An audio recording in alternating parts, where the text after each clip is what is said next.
My presentation will be quite different from the others in terms that I'm not providing any socio-demographic elements or quantitative elements. I'm about to present a psychoanalytical study on the role of emotion in the addiction rehabilitation process. In the current presentation, we would like to look at the concepts of emotion and affect and their role during the addiction rehabilitation process from a psychoanalytic perspective. We're particularly interested in observing and understanding the addicted patients' emotional and affective states through all phases of their substance abuse and acknowledge the role of emotions in motivating and supporting a patient throughout the rehabilitation process. We often use the word emotions, feelings, or affects, either as a psychological concept or in daily life, in order to describe similar states of body or mind experiences. Emotions are a state situated between body and mind.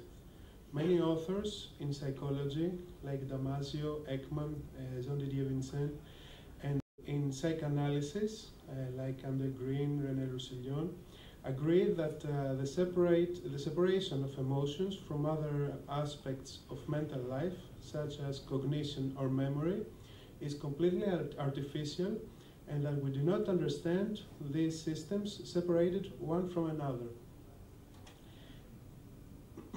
In order to suggest an analysis on the role of emotion during the addiction rehabilitation process, it is essential to propose a definition of what we call emotion and affect, and a certain categorization based on the qualities of these states of mind. A French psychoanalyst, René Roussillon, in order to distinguish the various forms of affects, suggests a consecutive line of 4 types of affects: the sensation, the passion, the emotion, and the feeling. He proposed the classification of these 4 types of affects in consecutive line by terms of the level of mental elaboration and representation. In particular, the feeling is the affective state which is the last in line and the most elaborated and represented psychologically. It is also the affect that interiorizes all the representations of the body's and the mind's state. On the other hand, the sensation is the most primitive affective state, since it derives directly from our senses and the satisfaction of the needs and the demands of our body. In other words, sensation demands a direct satisfaction of internal urge and body instincts. When we refer to the satisfaction of sex urges, it is the sensation that comes up. It is the sensation that patients are talking about when they refer to the sensation of pleasure they feel while drinking or consuming drugs. In other words, the sensation is connected directly with our actions and our senses, so there is no significant representation or elaboration to what our body and our senses tell us. Passion. Passion is an affective state that can control what we feel, as well as how we think and behave.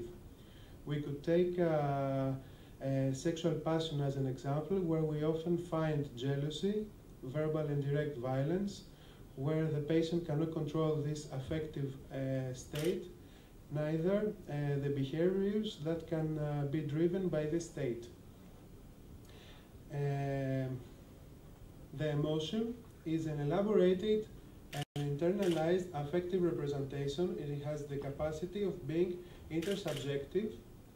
In other terms, a person can understand and feel someone else's emotions.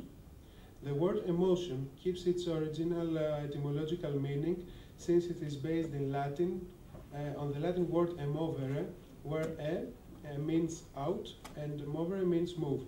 It refers to the intersubjective movement that an affect can bring to an affective state of someone else's. Feeling is the most interiorized affective state. since it is the product of an internal elaboration of various stimulations and states of mind which are metabolized in the psychical apparatus. Feeling often comes to terms with the moral values or the demands of the ego. The feeling of guilt as well as the feeling of success are some typical examples of affective states that have been interiorized and transformed mentally. After describing this categorization of the affective states, sensation, passion, emotion, feeling, based on the qualitative characteristic of each state, we could try to understand what are the particular affective states that we meet in the pathology of addiction. During the first period of addiction, when actually the patient starts consuming, as well as in the early phases of dependency, he has neither consciousness of the negative effects of the drug abuse, nor of the structural part of dependency, the fact that addiction is structural. The addict feels like he has the control over the consumption, and he finds himself in a passionate and sensational state that the French psychiatrist Claude Olivenstein described as the honeymoon, the period of the honeymoon, where there is the first relationship, the first connection between the drugs and the subject. The affective image of the first period of substance abuse, when the addiction is being established, the affective image of the first period of substance abuse, when the addiction is being established, as the addict remembers it afterwards, and it is represented, it is preconscious, holds a very important role throughout the rehabilitation process. The patient will usually start acknowledging the possibility of quitting when he no longer has positive experiences from the drug abuse, but the relief from the negative effects of the withdrawal syndrome. He will usually seek for help from a specialist when he understands that he cannot quit on his own. The patient's personal motivation depends on the affective states he is experiencing. In the early phase of the therapy, during the withdrawal syndrome and weeks after, the patient experiences a lack of affective stimulations, a sensation of emptiness, and a psychological void. Many authors describe this state as a melancholic state or as a mourning of the lost object of addiction. This can be explained by the fact that the patient is in need for acute and intense affective experiences, such as the sensation of shooting, injecting, and consuming any kind of drug. Very often, especially in the first weeks of rehabilitation process, the patients abandon their therapy by entering in violent fights or in sexual experiences in order to compensate their sensational void coming from the lack of the sensations of consuming drugs. During the rehabilitation process, helping our patients to regulate their affective state is a very important part of the treatment. In other words, patients can interiorize their affective states, and so they can elaborate sensations and passions by bringing them into terms with external reality and by transforming them into more interiorized and represented affects such as emotion and feelings. The concept of transference, the emotional investment between patient and therapist, holds a significant role, a significant place in the therapeutic procedure. Transference as an emotional relationship can be set between a patient and a therapist, a therapeutic group of peers, or a therapeutic institution. The importance of the transference is that the patient gives the symbolic role of a significant other to the therapist, and it allows him to share intersubjectively many affective states, such as the sensation of destructivity in drug abuse or the passion of mourning for losing the pleasure of drug use. By sharing intersubjectively these acute affective stimulations, we take part in their transformation and their mental representation as feeling or emotions. So I'd like to speak about a patient, about a case study.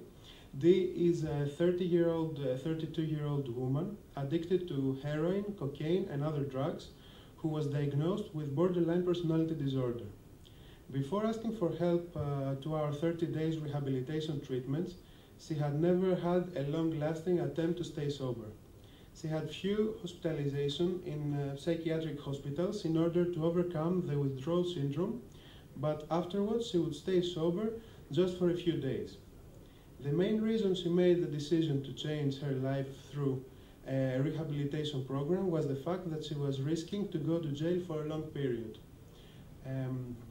During her staying in our treatment, Dee used to get very easily upset when things didn't happen the way she wanted, and she couldn't take no as an answer. In one of these occasions, I heard Dee shouting and crying because she was demanding from their nursing personnel what she was demanding from their nurses could not be given to her since it was against regulations.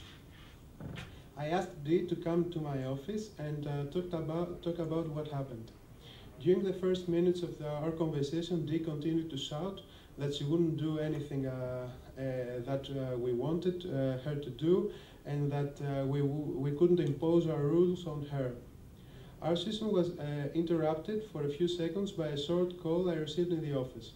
Just after the phone call, I replied to Dee that she didn't have to shout so that we can hear her, and that all she needed to do was to give us the message of how she was feeling, and that we would accept and understand this message. After my reaction, Dee calmed down, and she said to me while weeping that many times she felt like she couldn't make herself to be heard, and that she thought that no one would listen to her. In the brief clinical case presented above, we can observe that the passionate affective state was transformed into an emotion that can be represented verbally by the patient, and that can also be heard and transmitted intersubjectively to another person through the therapeutic process. René Roussillon suggests that this possibility of mental transformation can also be seen in the relationship between mother and child during the early stages of the child's development. Mother has the capability, through her intersubjective sharing of emotions, to educate and to standardize the child's emotions. Through her behavior, her reactions, and though the tonality and the rhythmicity of her voice, she can repeatedly pass the message to her baby that it doesn't have to put itself in such a passionate and acute emotional state by crying and screaming, and that one small sign of emotional displeasure could be enough for the mother to take affective message so that she can understand what the baby needs. Now, by closing, I would like to say that Dee managed to complete her 30 days treatment to our facility, and she continued her therapy directly after signing out to a therapeutic community. 2 years after her treatment to our facility, she paid us a visit in order to give some information about how she was doing. She emphasized during conversation with a colleague that she couldn't understand why we insisted on trying to find a way to communicate and to deal with her, since, as she could remember, she had a very bad behavior. She was also wondering if we saw something in particular to her that drew our attention, because otherwise she couldn't understand at that point why would someone try to communicate with her, since she couldn't believe she was worth it because of the way she was behaving. Thank you.